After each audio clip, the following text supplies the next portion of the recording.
আমার বাবা বিদেশে থাকত। আমার মা থাকত বাংলাদেশের। বাবা বিদেশ থাকা অবস্থায় আমার জন্ম হয়। আমার বয়স যখন 9 বছর তখন আমার বাবা আমাকে আম্মুর কাছ থেকে হাতে পায়ে ধরে বাবার বাসায় নিয়ে গেল। আমি জানতাম না আমার সাথে এমনটা হবে। আমিও বাবার সাথে চলে গেলাম বাবার বাসায়। কিন্তু আমার বাবা আর এক বিদেশি আঙ্কেল দুজনে মিলে আমার সাথে। তাহলে পুরো ঘটনাটি বলি। আজ সুরের গায়ে হলুদ। গায়ে হলুদ হয় কি না তা নিয়ে সবাই শঙ্কিত ছিল। কারণ শহরের আব্বা একটু ধামি ধরনের। সবার জোরাজুরিতে উনার অনুমতি পাওয়া গেল, তাও আবার ছোট পরিষ্কার করতে হবে বাসার ছাদের উপরে। বলের নাম সোহেল, প্রবাসী ব্যবসায়ী, রেস্টুরেন্ট ব্যবসা। পারিবারিক সূত্রে খুব ছোটবেলায় সোহেল মা বাবার সাথে বিদেশে চলে গিয়েছিল। জম্মুর আর সোহেলের বিয়ে ও বৌভাত সুসম্পন্ন হল। বিয়ের ঠিক 1 মাস পর সোহেল বিদেশে চলে গিয়েছিল। বকে যাওয়া সোহেলের আব্বাও আম্মা চেয়েছিলেন বাঙালি নারী বিয়ে করে সংসারী হোক সোহেল। বিদেশ ঝুমুরকে ফোন করত সোহেল। ল্যান্ড ফোনেই কথা হতো। মোবাইল খুব প্রচলন ছিল না। বিয়ের 2য় মাসের মাঝামাঝিতে যুবক যখন কনসিভ করল, সবাই খুশি হলেও সোহেল খুশি হয়নি। সোহেল আস্তে আস্তে ঝুমুরের সাথে যোগাযোগ কমিয়ে দিল। আসলে তখন সোহেলের আবার সেই আগের প্রেমিকার সাথে পুনরায় কথা বলায় মেতে উঠেছিল। এদিকে যুগনূর যখন অস্থির হল যে আমার পেপারগুলো তৈরি করে পাঠাও, তখন সোহেল ঝুমুরকে বোঝালেন পেপার এখনও তৈরি হয়নি। পেপার তৈরি হতে আরও দেরি লাগবে। আর 7 মাস হয়ে গেলেও প্লেনে উঠতে দেবে না। তোমার এই শরীর নিয়ে এখানে আসার দরকার নাই, বাংলাদেশ করে তারপরে তুমি বিদেশে এসো।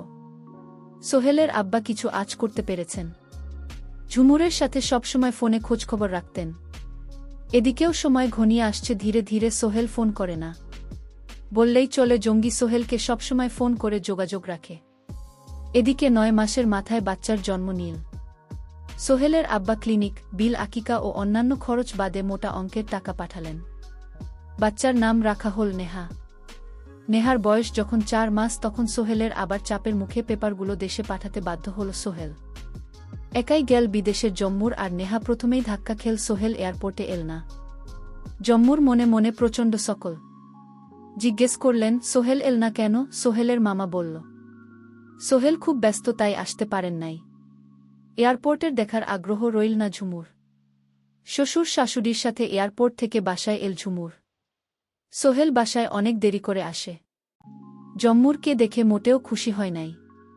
কিন্তু নিজের মেয়েটাকে, নেহাকে কোলে নিয়ে মাই বেবি বলে কেঁদেছিল। বাবার কোলে উঠে হেসে দিল নেহা। প্রথম হাসিটা দেখে মনে সত্যিই মায়া জন্মাল সোহেলের। 2-3 দিন নাকি সোহেল বাসা থেকে বের হয় নাই নেহার জন্য। সোহেলের আব্বা ঝুমুরকে বলে, দেখো, সোহেল সম্পূর্ণরূপে বদলে গিয়েছে নেহার জন্য। সোহেল নেহার জন্য পুতুল, খেলনা, জামা, অনেক কিছু গিফট কিনে আনলে এবং খুব ভালো আচরণ করতে লাগল, যাকে বলে পুরোপুরি চেঞ্জ।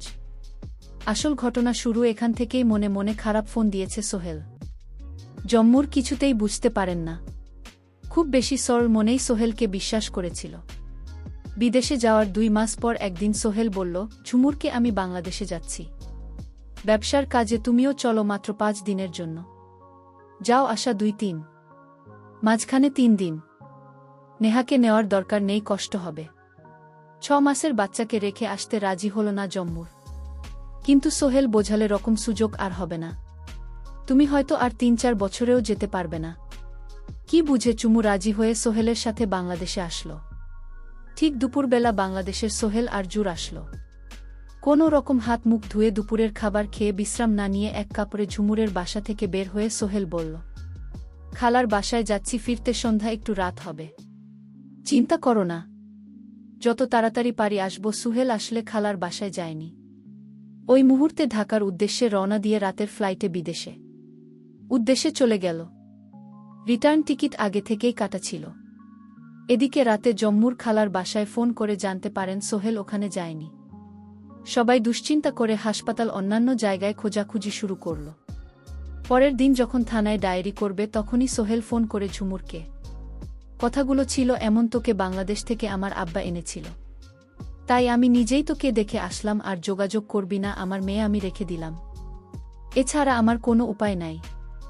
আবার কারণে তাকে বিয়ে করতে বাধ্য হয়েছিলাম। আমি তোকে আর রাখব না। কথাগুলো বলে লাইন কেটে দিল এবং ঝুমুর ফিট হয়ে গেল। ভাগ্য খারাপ হলে যা হয় চুমুর পাসপোর্ট চুরির কাছে নেই।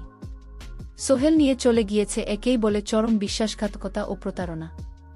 যদি বুঝতে ঝুমুর নতুন করে পাসপোর্ট করে জম্মুর আবার ৩ মাস পর বিদেশে গেল, জম্মুর চাচার বাসায় গিয়ে উঠল।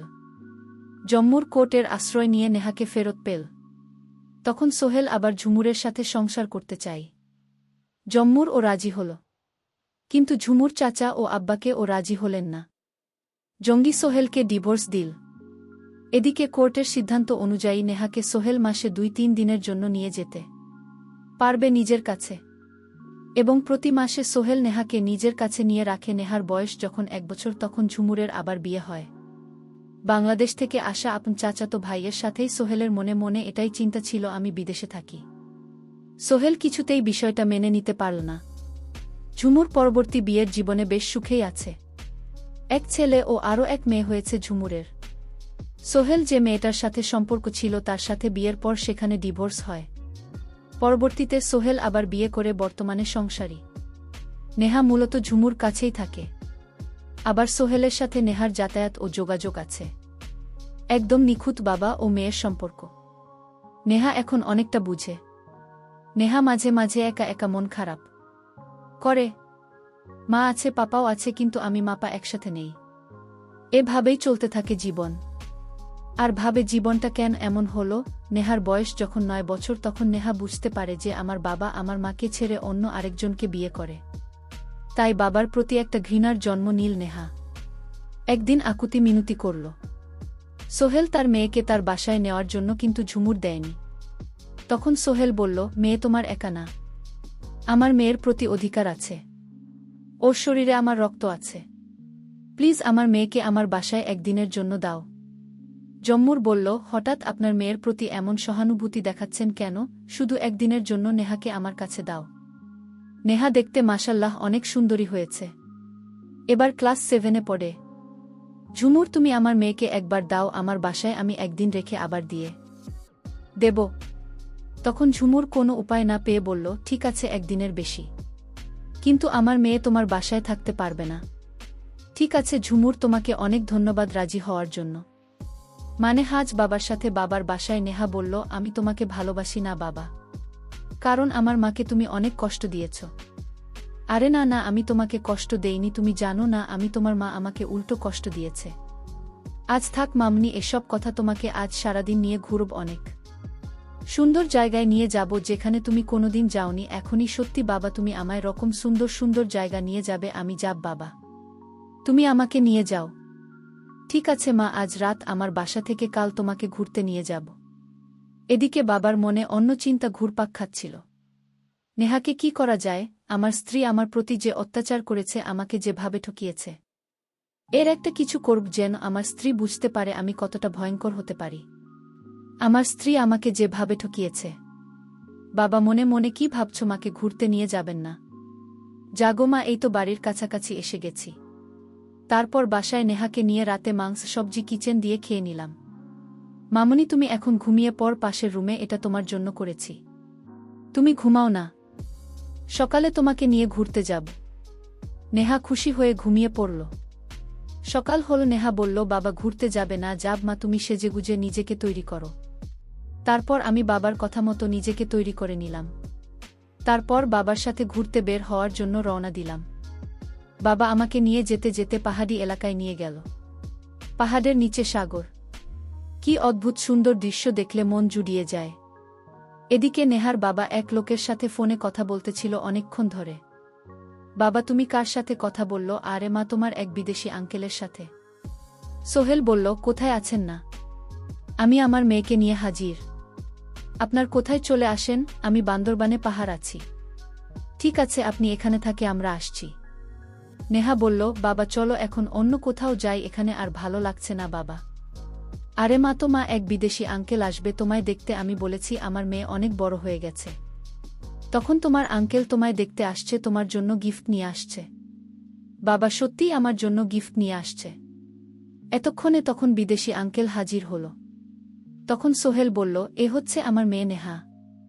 মাশাল্লাহ, অনেক সুন্দর হয়েছে মেয়েটা তোমার। তখন ওই আঙ্কেল আমার দিকে কিভাবে যেন তাকিয়ে রয়েছে। আমার খুব ভয় লাগছিল। বাবা চলো, আমার গিফট লাগবে না, এখান থেকে চলে যায়। বিদেশি আঙ্কেল, কেন মা? আমিও তোমার বাবার মতো, আমাকে ভয় করছো কেন? বাবা তুমি এই আঙ্কেলের কাছ থেকে নিয়ে যাও। সোহেল বলল, কি বলল মা? আমি তোমাকে এনেছি তোমার বিদেশি আঙ্কেলের হাতে, তোমাকে তুলে দেব। তুমি বিদেশ গিয়ে আরও অনেক সুন্দর সুন্দর দৃশ্য দেখতে পারবে না। তুমি তোমার আঙ্কেলের সাথে চলে যাও মা, আমি কিছুদিন পর তোমাকে নিয়ে আসব। নেহা তখন কান্না করে বলল, না বাবা, আমি যাব না। তুমি আমাকে আমার আম্মুর কাছে ফিরিয়ে দিয়ে আসো। বাবা আমি আর এখানে এক মুহূর্ত থাকতে চাই না। আরে মা, তুমি তোমার আঙ্কেলের সাথে যাও, এরপর আমি আর কিছুই বলতে পারবো না। আমার নিষ্ঠুর বাবা আমাকে বিদেশি আঙুলের হাতে তুলে দিল কিছু টাকার জন্য।